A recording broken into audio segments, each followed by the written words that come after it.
Notre invité du jour est un Mongolien, incapable d'aligner deux mots en français alors que c'est sa langue maternelle et qui ne sait rien faire de ses 10 doigts à part du marketing digital. Alors non, je n'ai aucune rancœur envers Rudy Somme, c'est de cette manière qu'il s'amuse à se présenter. Sa devise, si ce n'est pas interdit, c'est autorisé. La réalité, c'est que Rudy travaille sur Internet depuis 2003 et qu'il a dépassé les 16 millions d'euros de chiffre d'affaires. Les plus gros acteurs du marché français le connaissent et il a collaboré avec la plupart d'entre eux. C'est avec une totale transparence qu'il se livre sur son parcours pour notre épisode. Au programme, nous allons voir quelle a été sa première activité controversée en ligne. On va voir comment il a réussi à être entrepreneur tout en étant papa de 3 enfants et serveur à temps plein. Il va nous donner son point de vue sur Bali et les problèmes que l'on peut rencontrer en 2023 là-bas. On va voir l'avantage stratégique d'être un expatrié. On va voir également pourquoi il préfère l'Asie à Dubaï.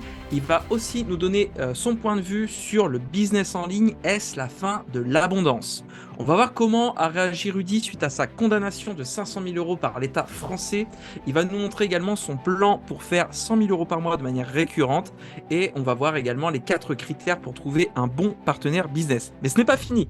Ce n'est pas fini en effet, Rudy va nous partager les erreurs communes en marketing et acquisition client, le hack pour connaître rapidement les besoins du marché, comment se débarrasser du syndrome de l'imposteur, expertise versus réussite sociale, comment choisir un bon mastermind, pourquoi il déteste le MLM.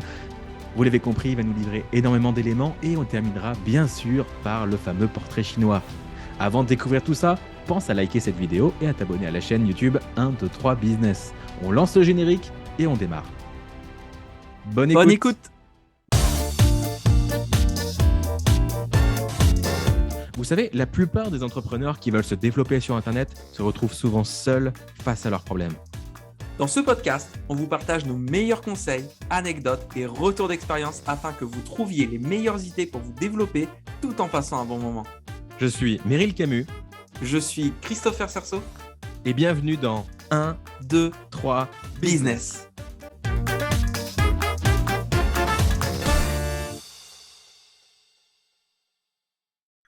Pour les Ok, personnes qui ne cool. connaissent pas encore Rudy Somme, comment est-ce que tu as l'habitude de te présenter?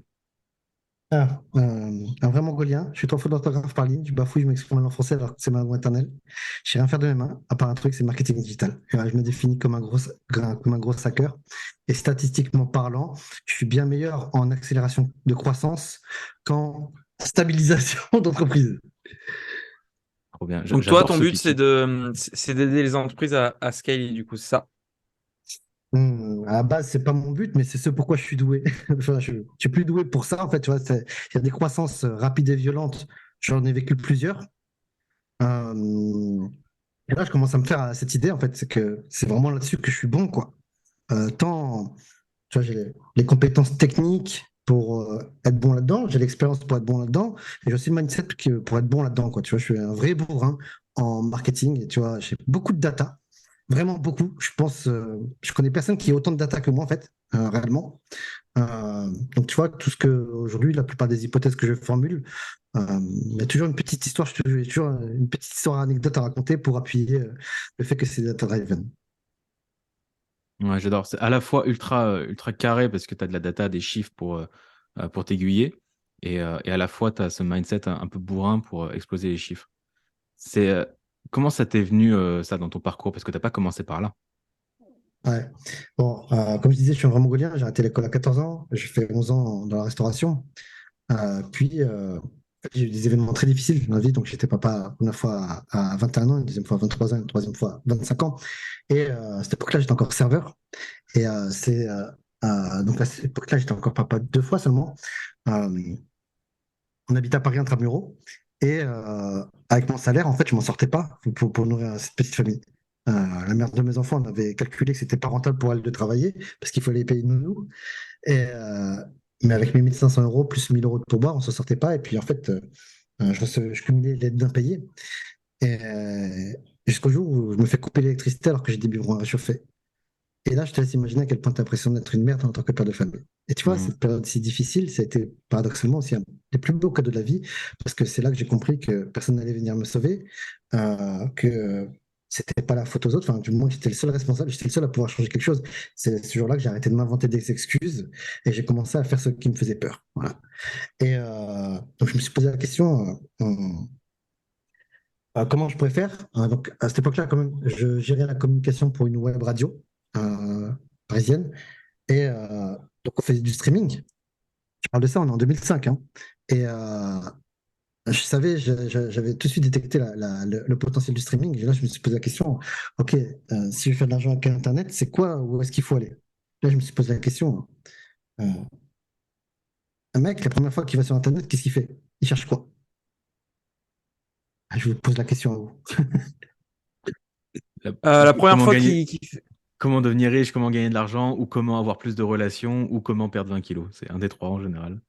Ouais, ou il y en a Pour même rester un dans autre, les en fait. thèmes. On va aller, on la joue sans tabou. Hein. Qu'est-ce qu'un mec qui cherche du cherche tout porno. seul? Voilà. Et donc, je me suis lancé là-dedans et je me suis posé la question comment monétiser ça. Et puis, c'est là que Alors j'ai quand appris tu à faire dis des tu t'es sites web. lancé là-dedans, tu parles bien du côté bannière publicitaire, on est bien d'accord. Ouais, Pas le côté acting. ouais, je suis un geek. Hein. Et, et en fait, je suis aussi un gros feignant. Et, mais je suis le bon feignant, c'est-à-dire que tu vois, c'est pas que je suis pas courageux ou que je suis pas travailleur. Non, en vrai, je suis plutôt j'étais un gros bosseur. Mais je vais chercher comment automatiser. Donc très très vite, je me suis posé la question comment faire pour automatiser tout ça. Et parce que je supporte pas la frustration de répéter des tâches répétitives et sans valeur ajoutée. J'ai un cerveau qui a besoin d'être stimulé. Et donc, je ne supporte pas la répétition. Et donc, très vite, j'ai automatisé. Et puis, très vite, je me suis posé la question aussi comment je fais pour hacker Google. Et là, j'ai vu qu'il existait une discipline qu'on appelle le Black Hat SEO. Et puis, je me suis vu que pour positionner des sites dans Google, il fallait faire des liens. Et puis, je ne supportais pas faire des liens. Donc, je tapé dans Google comment faire des liens automatiquement. Puis, j'atterris sur des forums russes et tout ça. Et puis, très vite, je suis devenu expert en Black Hat SEO, c'est-à-dire en référencement agressif. Euh, j'ai généré des sites de manière automatique, donc j'ai appris à coder moi-même. Je suis un très mauvais codeur, hein, attention. Par contre, je sais très bien parler en langage technique dans le langage du développeur. Tout comme je suis capable d'aller chercher des solutions que le développeur n'arrive pas à trouver par lui-même. C'est pas une histoire d'ingénierie, ou c'est plutôt une histoire d'état d'esprit, tu vois, penser outside the box. Et ce truc-là, j'en ai hérité, je pense, parce que à l'école, je m'ennuyais. Je vais pas dire que j'étais surdoué, mais je comprenais très vite les choses. Euh, Durant mon éducation, comme j'étais élevé par une maman solo qui travaillait dans la restauration, qui travaillait beaucoup, j'étais tout le temps tout seul. Et tout le temps tout seul, tu fais plein de conneries. Mais c'est aussi une forme de liberté. C'est-à-dire que je pense que le cadeau de cette solitude quand j'étais enfant, c'était de prendre goût à la liberté. Et cette liberté m'a suivi partout. Et ça m'a permis de penser en dehors du cadre. C'est-à-dire que l'opposé de la liberté, c'est quoi? C'est les règles. Et j'ai évolué sans règles. Et donc, peu importe où j'y vais, j'apprends pour moi, je me dis, voilà, si c'est pas interdit, c'est que c'est autorisé. Point final. Et du coup, ça me permet de faire beaucoup plus de choses que ce que les gens font, parce que les vraies limites, la plupart du temps, c'est les limites qu'on s'impose nous-mêmes ou qu'on croit avoir. Alors qu'en fait, souvent, il n'y en a pas ou beaucoup moins. Enfin, tu vois, si c'est pas interdit, ça veut dire que c'est autorisé. Point final. Et voilà, ça m'a permis d'être bon, de faire beaucoup de choses que les autres ne font pas, et donc de collecter des datas que les autres n'ont pas, et de devenir bon dans tout un tas de domaines progressivement. Savoir quand même, tu vois, je parle de euh, ça, j'ai commencé, enfin ça, c'est la coupure d'électricité, c'était en 2005, mais j'avais commencé à monétiser Internet en 2003, notamment en mettant des bannières de ringtones en iframe sur un site de web radio. Ok. Donc voilà comment, de fil en aiguille, je suis devenu qui je suis. Donc, t'es passé à temps plein sur ton activité en ligne à partir de quelle année du coup? Alors, je pourrais pas te dire quelle année exactement. Par contre, ce que je pourrais te dire, c'est que j'étais l'un des premiers auto-entrepreneurs en France. D'accord. Tu te rappelles plus Euh, quand est-ce que tu as lâché ton job dans la restauration du coup? je sais pas, je pense que c'était. Je vais peut-être dire une connerie, c'est peut-être en 2008 ou je sais plus trop en fait. 2008, 2009. Il faudra regarder sur le net quand est-ce que ça a été officialisé le statut d'auto-entrepreneur. D'accord. Mais je crois que ça existait le 3 janvier et puis le 4 janvier, je me pointais dans un institut, je sais plus où, pour créer le statut et puis personne ne savait le faire en fait. Et tu vois, pour l'anecdote, c'est que quand on est arrivé là, j'avais déjà en fait des business qui avaient tourné et dont connu quelques gros succès, euh, mais que j'étais incapable de gérer parce que j'étais débutant. J'avais même pas de statut et tout ça. Enfin, c'était la En jungle encore à freestyle. cette époque-là. Ouais, grave. Euh, ouais, je sais plus, je crois que c'était en 2008, 2009, je sais plus. Et puis très Si vite, je dis ça, c'est parce que c'est pour mettre le paradoxe sur le fait qu'il y a beaucoup de gens qui pensent que parce qu'ils vont se lancer en ligne, 3 mois après, c'est bon, ils vont en vivre, etc. Toi, pendant des années, t'as dû jongler avec les deux, c'est-à-dire continuer ce job qui te plaisait pas et qui, en plus, la restauration, je pense que ça te bouffe énormément de temps et avec des horaires en plus qui sont pas faciles. Et comment tu t'y prenais du coup? Est-ce que c'est en rentrant le soir que tu travaillais? Est-ce que c'est parce que tu peux même pas dire je bossais le week-end, parce que le week-end c'est là où la restauration ça se travaille. Donc comment tu as réussi pendant des années à la fois avoir ton job alimentaire et de l'autre côté pouvoir bâtir une source de revenus en ligne qui en plus à l'époque était incertaine car tout nouveau. Comme tu disais, si même l'auto-entreprise n'existait pas encore, les règles étaient bien différentes qu'aujourd'hui pour ceux qui nous écoutent. alors c'était très hardcore, mais vraiment, dans le sens où euh, j'avais pas le choix en fait. J'avais pas le choix, il fallait que je gagne de la thune, tu vois, c'était une question de survie. Et donc c'est simple, tout mon temps en dehors des heures de serveur était consacré à ça. J'étais optimisé de manière hardcore, c'est-à-dire que je partais avec moi au restaurant avec l'ordinateur dans le sac à dos, un ordinateur que j'avais acheté en faisant un crédit conso, un crédit revolving à la Fnac.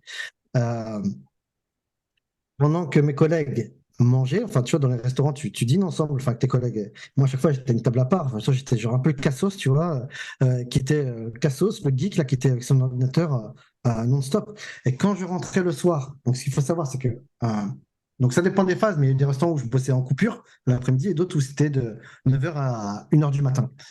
Et je rentrais en roller pour économiser, pour pas payer le taxi le soir. Bon, c'est bien, du coup, j'étais fit. Euh, Mais le truc vraiment hardcore, c'est qu'avant de rentrer à la maison, je me cachais dans l'escalier avec l'ordinateur pour continuer de travailler. Ouais, Parce que j'étais c'est à ce genre de moment que tu sais que là, t'as une flamme entrepreneuriale au fond de toi, quoi. Ouais, enfin, pour moi, tu sais, à cette époque-là, j'avais pas la flamme d'entrepreneur. Enfin, j'ai toujours su que je serais entrepreneur, mais franchement, T'avais la j'étais vraiment. dalle. Oui, c'est J'avais ça. pas, j'avais pas le choix. Voilà, j'avais pas le choix. C'était une question de survie. Et tu vois, dans ces cas-là, c'est plus facile de développer des forces et des énergies pour les autres que pour toi-même. Hmm.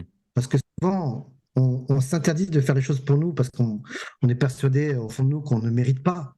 Euh, mais tu vois, il y a un proverbe que j'aime bien, enfin, que j'ai découvert à cette époque-là, et je le dis dans mes webinaires, c'est que si tu n'es pas capable de le faire pour toi, fais-le pour ceux que tu aimes. Et c'est exactement ce qui m'est arrivé à cette époque-là.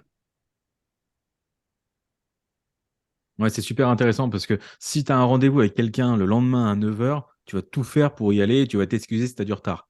Par contre, si tu t'étais dit à toi-même, demain 9h, je me mets à bosser sur mon projet, tu pourrais non seulement tolérer un retard, mais même tolérer de ne pas le faire du tout. On est beaucoup moins exigeant avec nous-mêmes. Et c'est pour ça que Mm. toi, tu as trouvé ta ressource à le faire pour ta famille. Je trouve ça super intéressant. Euh, Autre question qui a rien à voir, là, on a parlé de ton passé, on va parler de ton présent. Donc actuellement, tu es à Bali, ça fait un petit moment que tu es là-bas. Est-ce que tu comptes vivre là-bas? Alors je sais que ton regard sur Bali a changé au cours de ces dernières années. Alors, je l'ai vu parce que je te suis aussi sur les réseaux.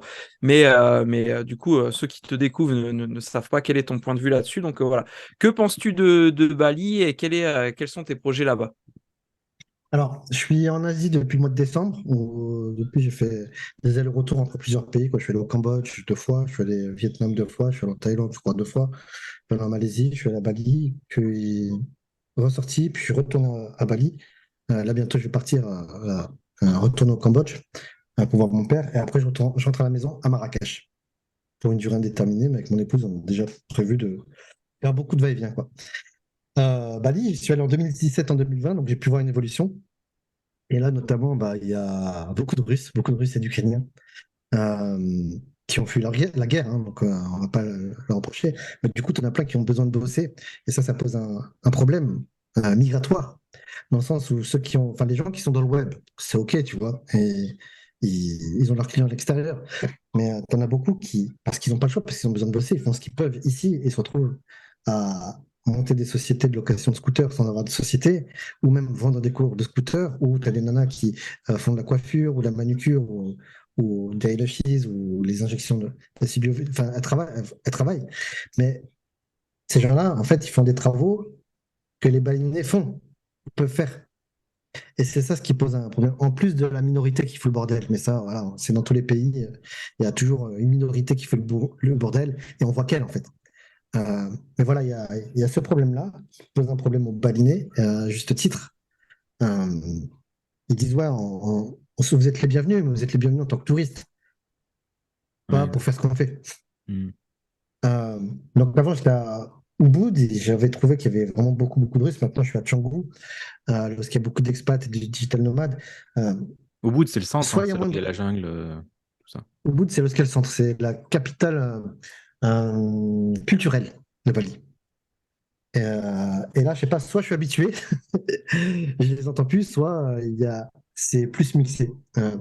Donc au final, les prix il paraît que les prix ont été multipliés par 4. Je t'avoue, je fais pas trop la différence. Si je vois que les locations sont un petit peu plus chères, mais j'ai pas. Mais c'est ce qui se dit en fait, c'est que c'est x4. Donc je trouve ça moins bien. Mais est-ce qu'il faut est-ce que je recommande d'y aller? Ouais, je recommande toujours très clairement d'y aller.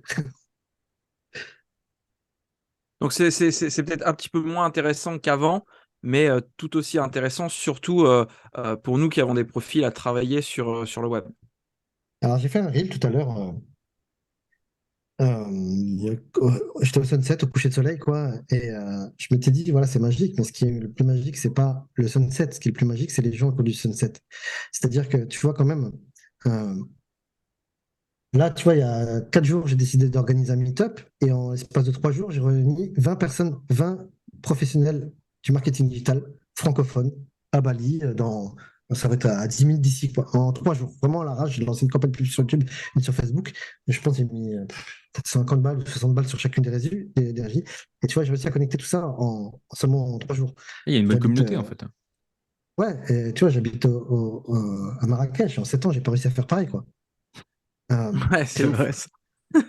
Et tu vois, en fait, ce qui se passe, c'est qu'il y a quasiment que des expatriés ici. Et, euh, et je trouve que les expatriés sont une espèce d'humain vraiment à part. Dans le sens où tu vois, quitter ton pays, c'est dur. Parce que tu renonces à tout ce que tu connais. Et t'es éloigné même de ce que tu aimes. Et tu vois, après 7 ans, 8 ans d'expatriation, avoir côtoyé plein d'expats et puis avoir coaché beaucoup de monde aussi, euh, je vois bien que la vraie raison, quand les gens s'expatrient, c'est qu'ils fuient quelque chose. Ils fuient souvent un environnement. Et du coup, tu vois, pour quitter ton pays, renoncer à tout ça, bah ça demande des coronesses, ça demande d'être fort, parce que c'est dur. Mais surtout, ceux qui quittent, enfin ceux qui s'expatrient, c'est que pour eux, c'était plus douloureux de rester dans leur pays que de changer de pays. Et du coup, ça fait des gens qui pensent différemment, qui sont capables de sortir de leur zone de confort, qui sont capables de faire ce qui leur fait peur, qui sont capables de prendre des décisions difficiles aussi. Et quand tu es entouré que de gens comme ça, en fait, bah, c'est une vision qui est complètement différente, tu vois, de, de, de ceux qui restent dans leur pays alors que ça les fait chier de rester dans leur pays. Ouais, de par leur choix de quitter, ça prouve qu'ils sont pas juste à se plaindre, mais ils sont dans le passage à l'action et ils font en sorte d'améliorer réellement leur vie et pas seulement se rêver de le faire. Ouais. Tu vois, et ça m'a pris du temps. Enfin, tu vois, j'ai toujours voulu partir. Ça m'a pris beaucoup de temps à partir. Euh, mais je vois bien qu'il y a un vrai shift identitaire. Et puis, je sais pas, les discussions, enfin, tu vois, l'énergie, ça n'a rien à voir. Tu vois, même ici, enfin, t'as l'impression que, je sais pas, je vais exagérer, mais t'as l'impression que tout le monde va à la gym et mange vegan. Je fais un gros cliché, hein, d'accord, hein, vraiment, un truc extrême. Euh, mais du coup, voilà, il y a une espèce de magie. Et puis, je pense que, tu vois, Canggu ou Bali, quoi, est une bonne alternative à Dubaï, par exemple. C'était ma question Ok. suivante, c'est qu'est-ce qui t'a fait choisir ce type de destination l'Asie en l'occurrence, plutôt que Dubaï qui est plus à la mode, on va dire. Alors, il faut savoir, je ne suis pas installé à Bali, hein. Je suis vraiment en mode Oui, là, t'es en voyage en Asie. digital nomade touriste. Ok. Euh, Maintenant, j'ai mon père qui est en Cambodge, Hmm. à qui je souhaitais passer du temps après ne pas l'avoir vu pendant très longtemps. Enfin, tu vois, depuis l'âge de 15 ans, je l'ai vu 3 fois. Parce que là, quand je l'ai vu, je l'ai vu beaucoup de temps pour rattraper le passé. Hmm. Donc, c'est ça ce qui m'a fait venir. Et puis, voilà, enfin, pour moi, étant d'origine asiatique, c'est juste normal. Il y avait un appel naturel. Et puis, c'est cool aussi. Enfin, c'est réputé pour être cool, la Thaïlande, enfin, toute l'Asie du Sud-Est, quoi. Hmm. Trop bien. Si on parle de ton business actuel, est-ce que tu peux nous dire quel type de service ou de produit tu proposes en ce moment? Ouais, alors, donc, bon, comme vous le savez, j'ai vendu de la formation, du coaching groupé, puis du coaching one-one aussi. Et euh, pendant le Covid, on s'est tous gavés. Il y a eu une période d'abondance. Et après le Covid, il y a eu cette contre-abondance, dans le sens où, selon moi, ce qui se passe, c'est que pendant le Covid, tu vois, les gens ont dépensé tout leur capital intellectuel. J'investis sur moi dans la formation, j'investis mon argent dans des formations en ligne pour me faire accompagner. J'investis mon temps et mon énergie dans ma culture personnelle pour me développer. Mais quand les confinements sont sortis, les gens, ils n'avaient qu'une seule chose, c'est rattraper leur dette de vie sociale. Donc à ce moment-là, l'objectif, c'était uniquement de dépenser l'argent dans les sorties, dans les boîtes, dans les bars, dans les copains et tout ça. Loisir. Et donc c'était très difficile. Je pense que là, il y en a beaucoup qui ont souffert. Et même quand je parle avec les copains, tout ça, euh, en étant très bon, c'était difficile. Alors ceux qui sont pas très bons en marketing, je pense que ça a dû être vraiment difficile pour eux. Euh, Entre-temps aussi, il m'arrivait un autre truc, je veux dire que c'est un cadeau de la vie, c'est que j'étais condamné à payer 500K à la France pour des maladies qui sont propres à un entrepreneur qui fait plusieurs millions d'euros en très peu de temps. Voilà, j'ai oublié cette partie-là, hein, mais au total, voilà, j'ai cumulé 16 millions d'euros de CA depuis que j'entreprends. Et donc, il y a des trucs, enfin, moi je suis pas d'accord, je trouve ça injuste, mais c'est pas grave, je peux que l'accepter. J'ai cette condamnation, et puis ça fait chier, quoi, tu vois. Et tu te dis, putain, c'est beaucoup d'argent. Puis après, bon, voilà, je fais du développement personnel, je fais une dépolarisation façon John de Martini, quoi, et je cherche le cadeau dans le truc.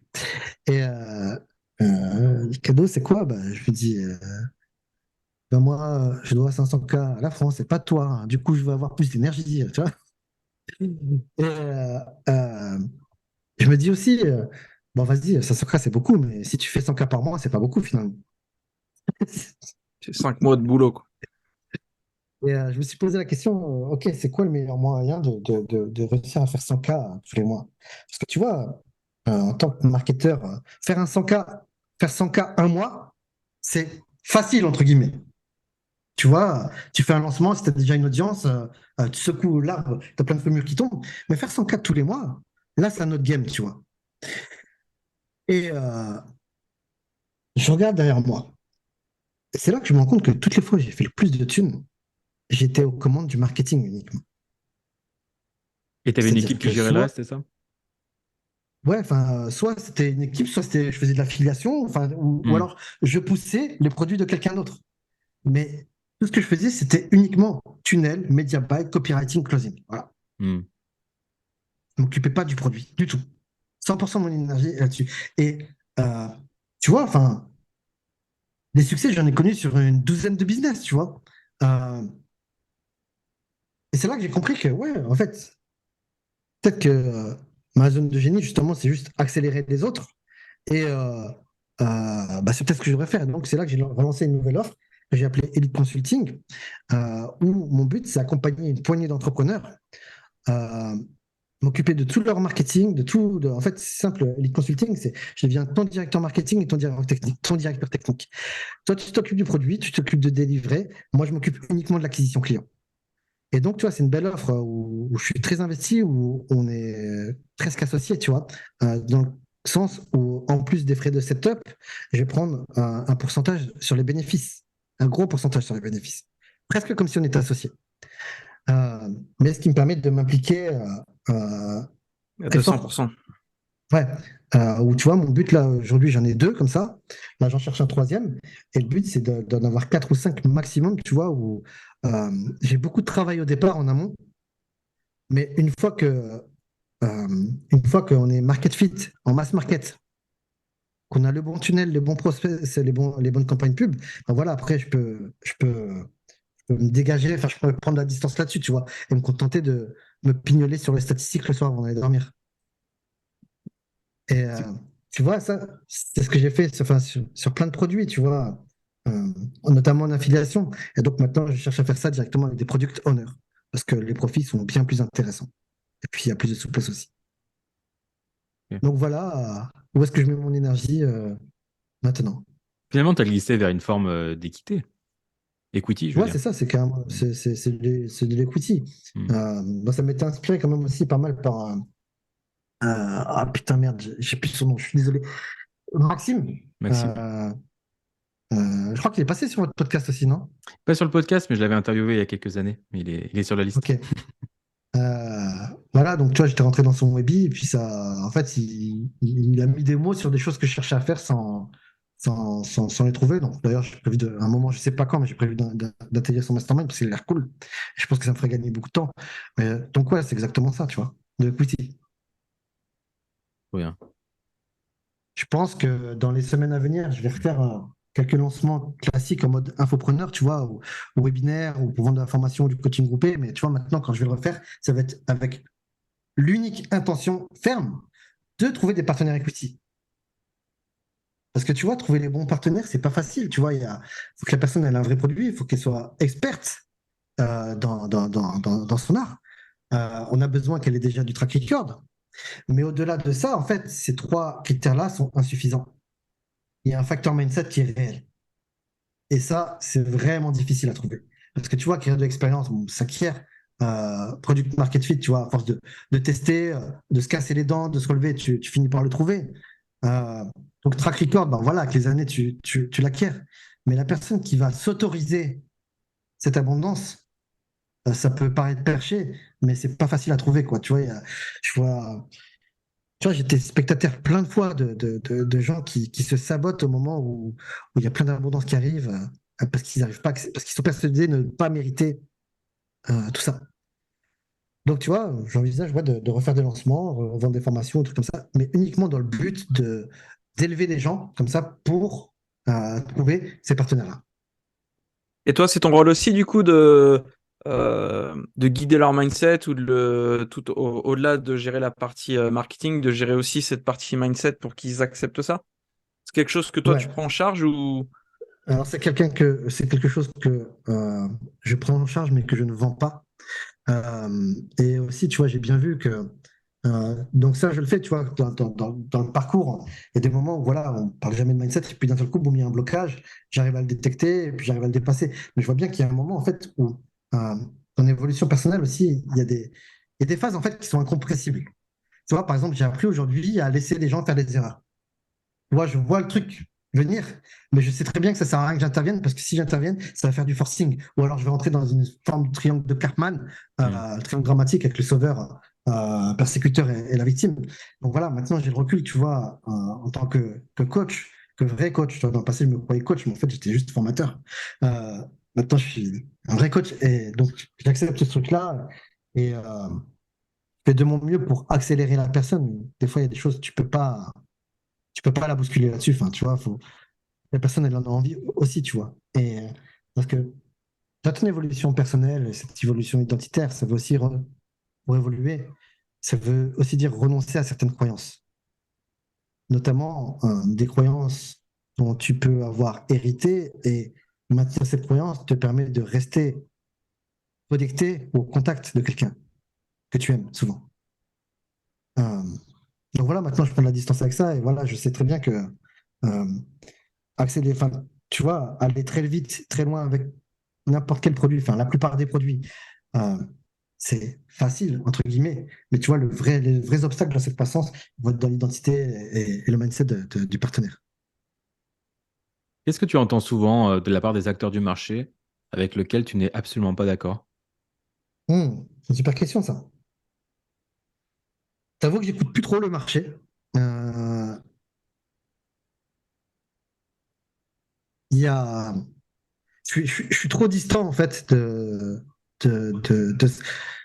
on va dire si j'ai un point de désaccord, peut-être, c'est c'est que je suis vraiment hermétique au syndrome de l'objet brillant. Tu vois, enfin à l'époque, par exemple, quand il y a eu les crypto-monnaies qui sont arrivées, euh, tous les confrères se sont jetés dessus, tu vois. Et j'ai jamais été inspiré par ça du tout. Tu vois, et même là, il y a la hype avec les intelligences artificielles. J'utilise, mais je suis pas hypé du tout, tu vois, pas ça. Donc, si, voilà, s'il y avait un truc avec lequel je suis pas d'accord, c'est je rentre pas dans tout ça, enfin, tu vois. Et maintenant, j'écoute pas assez le marché ou mes confrères pour avoir un œil critique là-dessus. Euh, Si je fais ça, c'est parce que souvent, j'apprends rien. Je parle en marketing pur et dur, hein. Euh, ou alors, sinon, ça peut être, comme c'est déjà arrivé, que j'arrête d'écouter quelqu'un parce que je trouve que c'est bien ce qu'il dit. Et je sais que c'est du recopier, du recracher d'un Américain que je suis, ou peut-être même qu'à qui j'ai acheté le programme. Et j'essaie de rester loin parce que j'ai peur de perdre mon originalité. Me C'est-à-dire former. que tu vois, dans la douleur, je me suis trouvé moi-même, en fait, tu vois, et, enfin, je suis persuadé que pour vraiment te trouver, il faut accepter de te perdre. J'ai beaucoup été perdu, maintenant je me suis trouvé, et j'ai pas envie de me laisser influencer par des paroles venant du monde extérieur aujourd'hui. Je regarde, tu vois, de loin, mais aujourd'hui, j'écoute plus trop ce qui se passe à l'extérieur, du moins dans, dans le marketing. C'est quoi les erreurs communes que tu vois dans la partie justement marketing ou acquisition de clients que font la plupart des gens? Ou autrement dit, en mode Pareto 80-20, c'est quoi les quelques petits points à faire attention quand justement tu fais du marketing ou de l'acquisition? Hmm. Alors, je dirais, le premier truc, et c'est un truc pas évident, ou peut-être c'est pas, en fait, je vais dire, c'est pas évident, tellement c'est un basique, c'est, tu vois, savoir aussi aujourd'hui où tu te positionnes dans ton customer journée.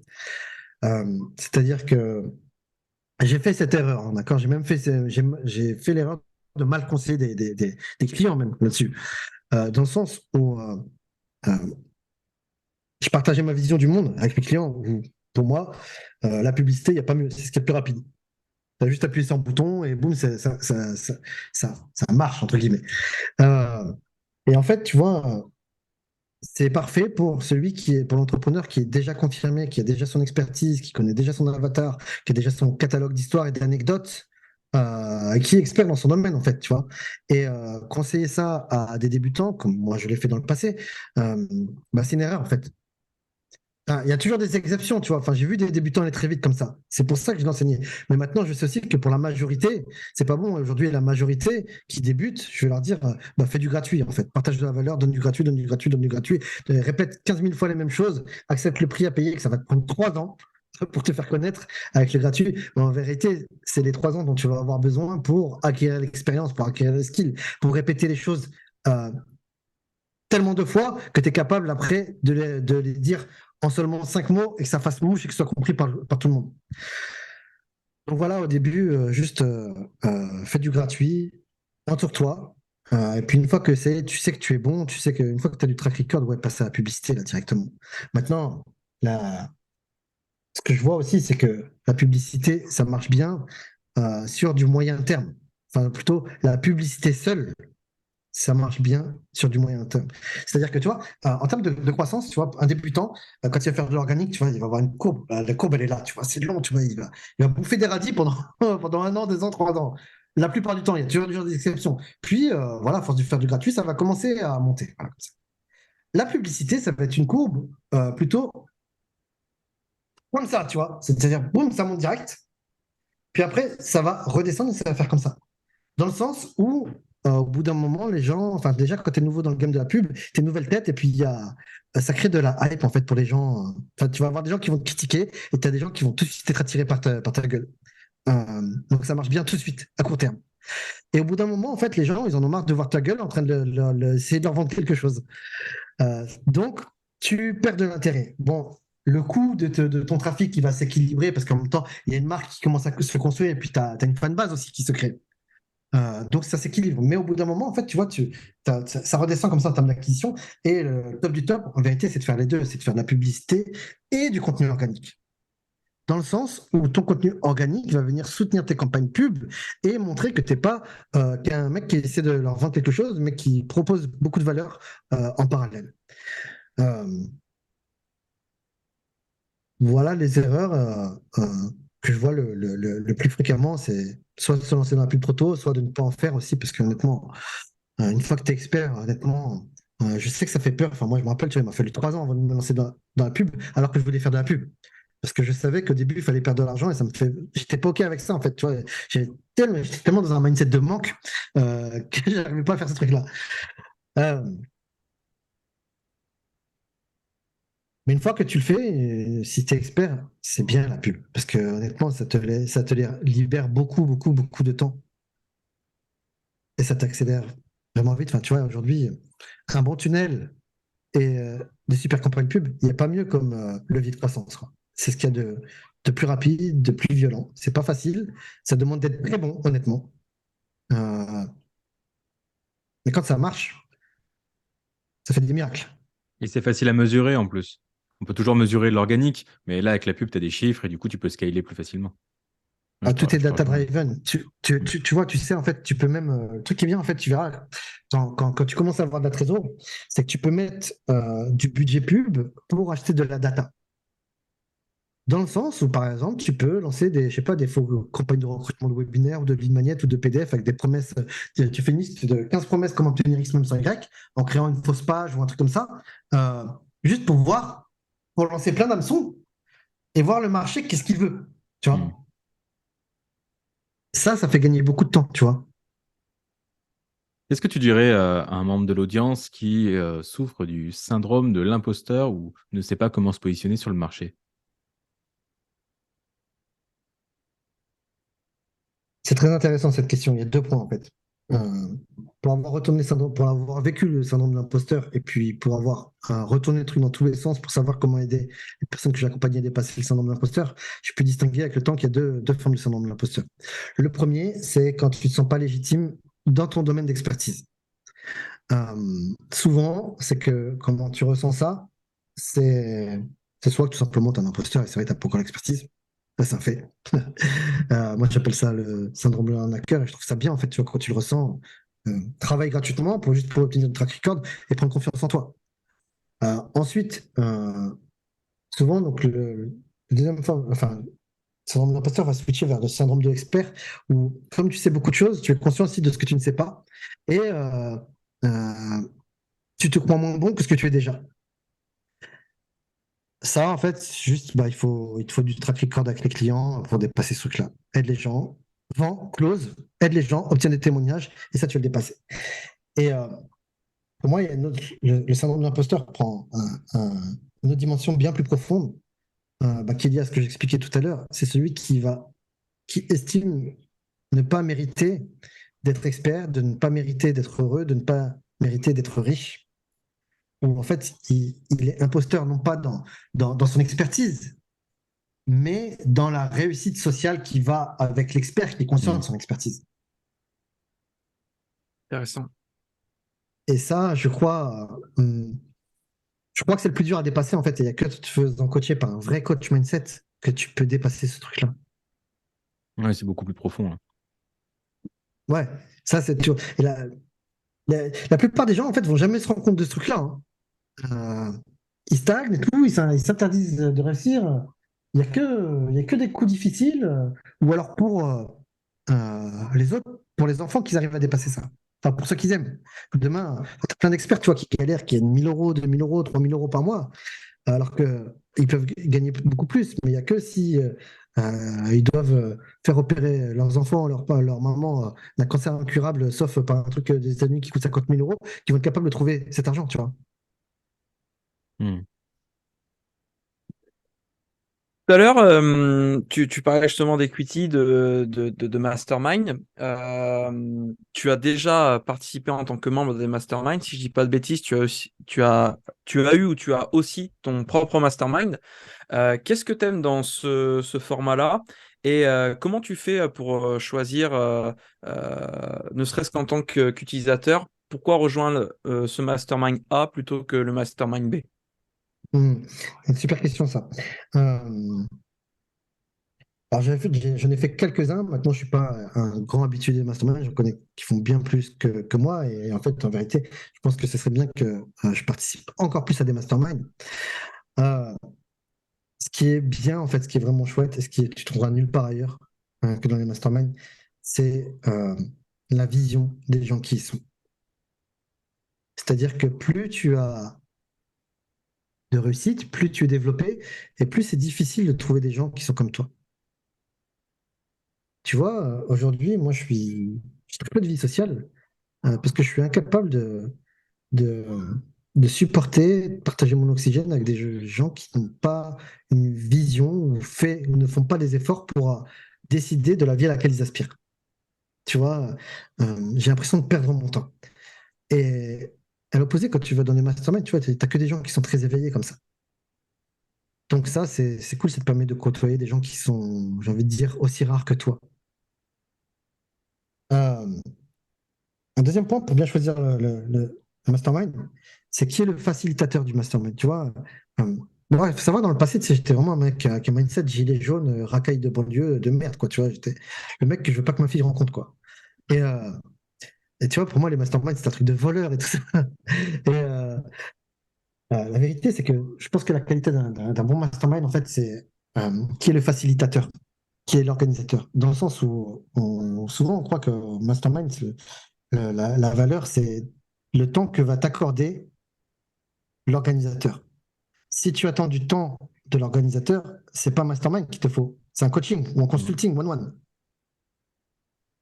Le rôle le créateur du mastermind, sa mission, c'est effectuer un bon casting parce que tu vois, la valeur du mastermind, elle est dans qui sont les membres, tu vois. Et je pense que pour être un organisateur de mastermind, il faut avoir envie de connecter les gens. Euh, Tu peux le faire pour l'argent, mais je pense que ça doit pas être le désir premier, en fait. Le désir premier, ça doit être vraiment de côtoyer des gens d'une grande valeur. Et c'est comme ça que tu réunis des gens de grande valeur. Parce que si les gens, en fait, si n'importe qui peut rentrer dans le mastermind dès lors qu'il a payé, tu te retrouves avec des gens qui n'ont pas envie de partager, tu vois. Et c'est juste horrible. Ça m'est déjà arrivé de me retrouver dans un mastermind où tu sentais les gens faisaient de la rétention d'informations. C'est horrible. Tu vois, toi, tu donnes tous tes trucs et les autres ne partagent pas. Donc Tu sais voilà, que pour dans les moi, bons masterminds, souvent, tu as l'organisateur qui évite d'avoir deux concurrents au sein du groupe. J'ai déjà vu ouais, ça dans certains masterminds, ils disaient non, on ne peut pas accepter ce type de profil parce qu'on a un concurrent direct qui est déjà là, on a déjà une personne sur ce secteur, et du coup, ça limite ce type de rétention d'informations. Je trouvais ça assez judicieux. ça m'est arrivé de faire ça. Euh, Ça me faisait chier, mais en fait, ça me paraissait normal. Et puis, celui qui était arrivé en premier là-dedans m'avait exposé. Enfin, je lui avais dit, voilà, il y a ta concurrente là, qui m'a demandé de venir. Je lui ai dit non. Et il était très content. Et maintenant, en fait, je lui avais posé la question. Je lui avais dit, qu'est-ce que tu en penses? Est-ce que tu crois que ce serait judicieux de l'accepter? Parce que peut-être que vous n'êtes pas obligé d'être concurrent, vous pouvez être Hmm, confrères, quoi. bien sûr. Et en fait, il m'avait expliqué qu'il avait essayé déjà.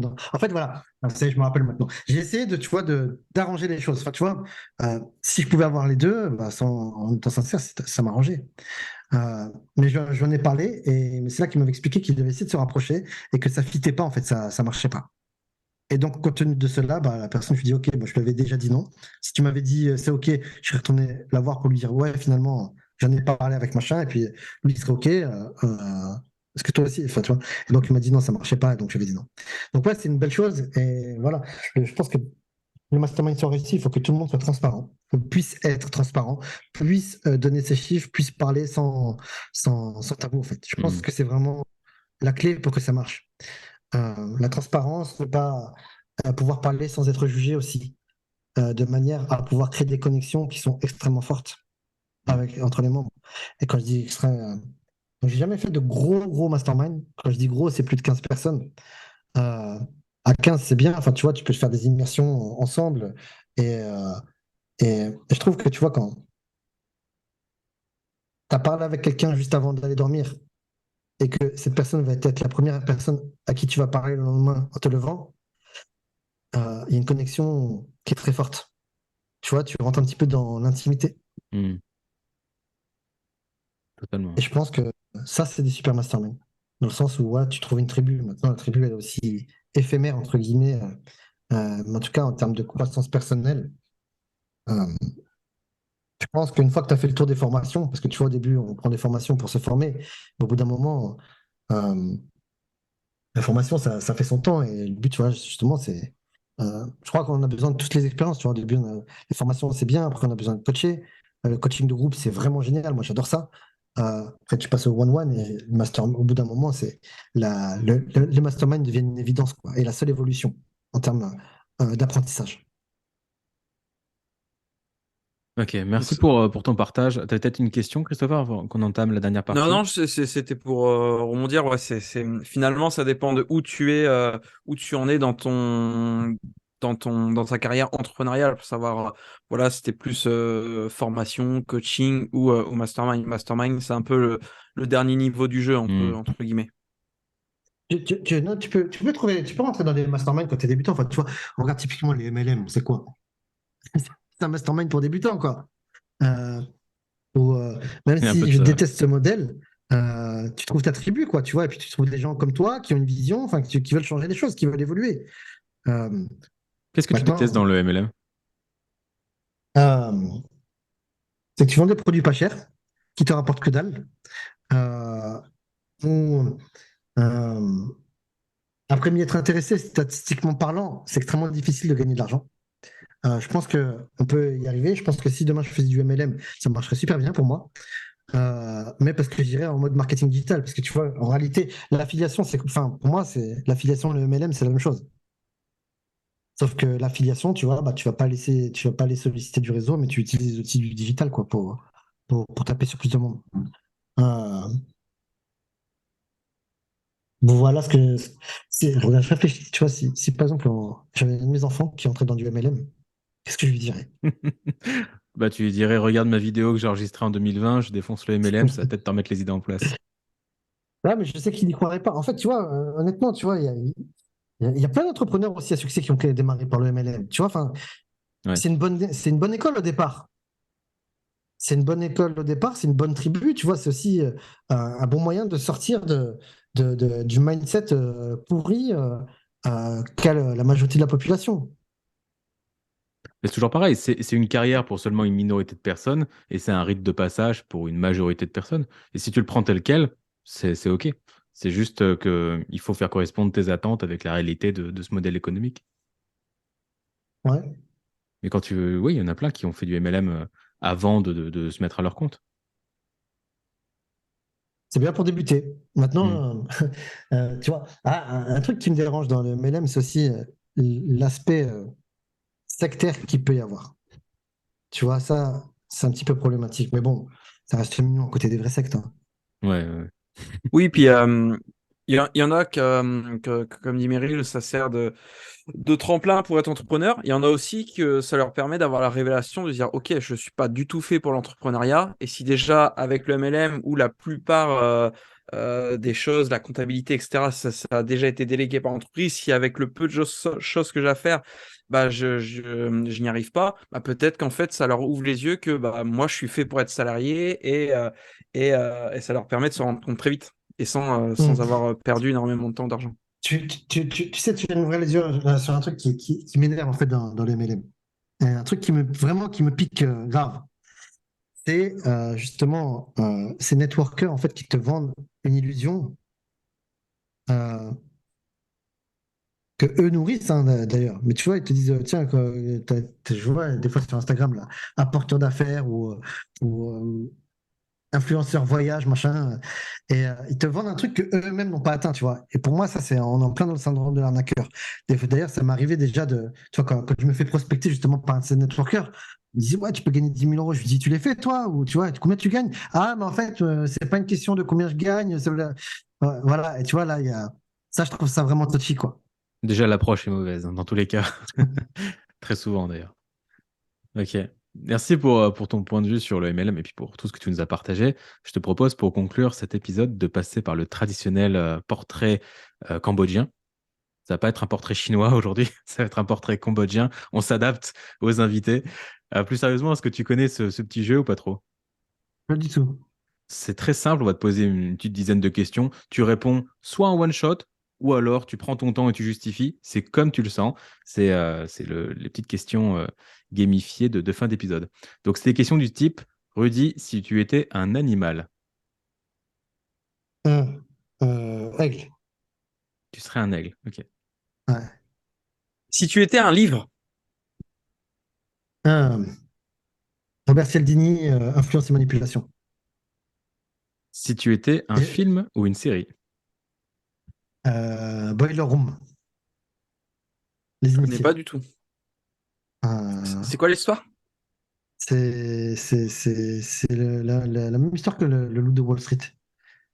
En fait, c'est la même histoire avant le Loup de Wall Street, quoi. Enfin, et ce film-là, il a changé ma vie, en fait, tu vois.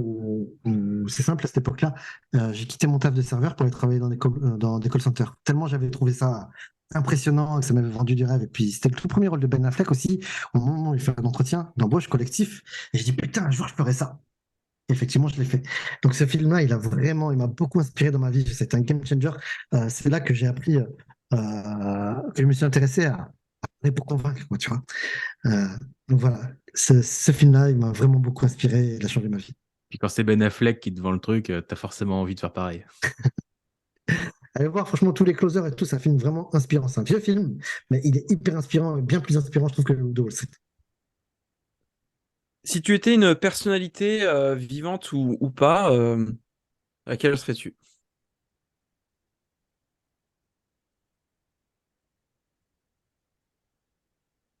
Hmm. Hmm. Peut-être Sénèque. Sénèque ou Descartes. Ok. Si tu étais un plat, Un tagine de ma femme. Euh, Si tu pouvais reparler au Rudy d'il y a 20 ans et que tu pouvais lui donner un seul conseil, ce serait lequel? Euh, et du MLM. tu vas y arriver, bonhomme. Arrête de douter, tu vas y arriver, bonhomme. Voilà. Et puis si je pouvais lui en dire plus, je lui dirais, bois pas, fume pas. Ok,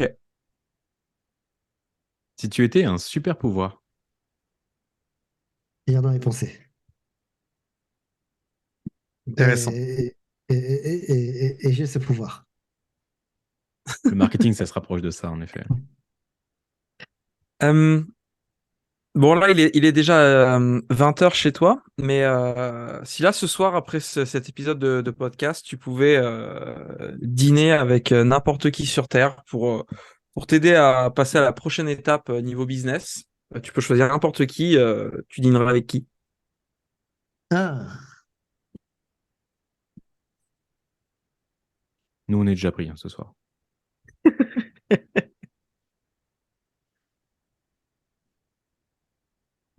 la réponse facile, ça serait Alex Hormozy ou Russell Brunson. Hmm.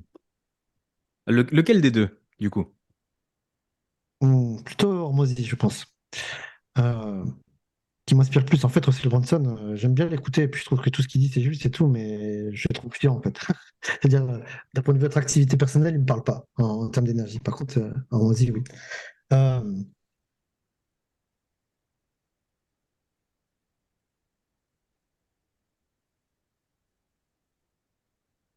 je t'avoue que je sais pas. Je sèche là-dessus. La dernière fois que je me suis dit ça, alors, enfin, je vais répondre par un truc un petit peu similaire, c'est qu'à Marrakech, il y a un promoteur immobilier qui fabrique des grands golfs partout, mais c'est des trucs qui se jouent en milliards d'euros, quoi. Euh, je m'étais dit, putain, lui, je paierais bien 20 000 € pour déjeuner avec lui. Et tu vois, je m'étais posé la question, comment tu fais pour accepter que tu vas avoir des programmes aussi vastes, aussi profitables, tu sais qu'il va y avoir des merdes, en fait. Et que pour atteindre ce niveau de succès, qu'il y a des choses il va y avoir des conséquences négatives. Je vais prendre un exemple. Mark Zuckerberg, son niveau de succès, ok, il y a plein d'impacts négatifs. Moi, il m'a plombé une boîte, par exemple, avec Facebook Ads. Mais vraiment, j'ai dû licencier des gens et puis ça m'a coulé pour de vrai une société qui faisait plein d'argent, qui avait des salariés. C'est pas de sa faute, entre guillemets, mais c'est juste parce qu'il n'arrive pas à sécuriser ces trucs. Tu vois, dans ta réussite, il va y avoir des dommages collatéraux. Donc, ce promoteur immobilier-là, il y a eu plusieurs scandales, il y a des dommages collatéraux, et j'aurais aimé savoir comment il fait pour accepter ça. Comment il fait justement pour se lancer dans des opérations avec une telle envergure et avec une telle marge en réalité sur laquelle il n'a aucun contrôle.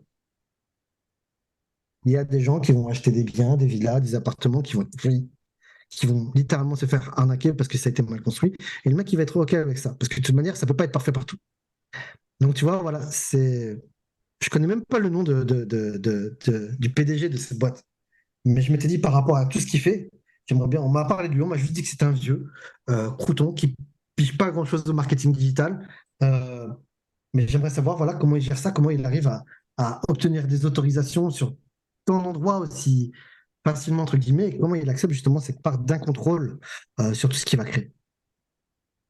Ça nous rapproche un petit peu de la question. Totalement. Puis c'est intéressant comme, comme manière de penser, de se dire que ouais, bah, plus tu augmentes dans le game et quand tu es dans un business avec des milliards, bah, ça représente aussi des aspects négatifs qui sont bien plus dramatiques que nous qui sommes voilà, tranquillement chez nous à faire du marketing. Ouais, et tu vois, quand tu as cette stature, en fait, tu deviens même hermétique à ces trucs-là. Tu, tu- tu sais qu'ils arrivent, mais enfin, ils sont insignifiants. Enfin, tu vois, c'est OK. Tu vas même pas y porter attention dessus. Tu as mentionné John de Martini tout à l'heure. Je pense que c'est une des personnalités qui peut justement aider à devenir hermétique par rapport à la critique et à voir les nuances entre le bien et Ouais. le mal, quoi. Alors, j'ai fait quelques séminaires virtuels avec lui et j'adore sa sagesse, honnêtement. John de Martin m'a vraiment inspiré. Il a eu beaucoup d'impact dans ma vie, dans ma vision, vraiment. Et, euh, mais qu'est-ce qu'il est chiant! Oh là là. C'est vrai. Je te jure, tu passes 1000 balles pour passer 2 jours de séminaire sur Zoom avec lui, mais en fait, la dernière fois que j'ai fait ça, j'ai même pas terminé le truc, quoi, tu vois. Tu veux accélérer le x1,5 sur du direct. Non, mais attends, déjà, tu vois, il parle un anglais qui est très soutenu. Ouais. Je suis obligé d'utiliser Google Translate pour comprendre ce qu'il dit. Et en plus, il est chiant, quoi, honnêtement. Donc, sa sagesse, elle est vraiment Lui dirait c'est waouh, quoi tu vois, les le mec. avantages de ce que je sois chiant? Il te poserait la Ouais. question. Merci Euh, pour tes partages, Rudy. C'était extrêmement riche. Pour ceux qui veulent en savoir plus sur toi ou simplement te suivre, c'est quoi le canal privilégié? Instagram, mon Insta, juste Rudy. C'est juste underscore Rudy, R-U-D-Y. Sinon, vous pouvez aller voir ma chaîne YouTube aussi qui va changer. Donc, jusqu'à présent, je parlais du marketing, de l'entrepreneuriat. Et c'est quand? C'est en octobre, en novembre, je me suis posé la question, je ferais quoi si j'avais plus besoin de travailler? Et la réponse était évidente, c'était voyager. Et là, je me suis dit, mais je suis con, je peux déjà le faire. Hmm. Et donc, c'est là que j'ai décidé de rendre mes bureaux, d'arrêter toute mon équipe aussi, parce que j'avais des salariés au Maroc, et de reprendre le voyage. Et donc là, depuis que j'ai commencé à voyager le 5 décembre, je fais plein de vlogs, j'arrête pas d'enregistrer des trucs, j'ai 35 vidéos à faire monter là.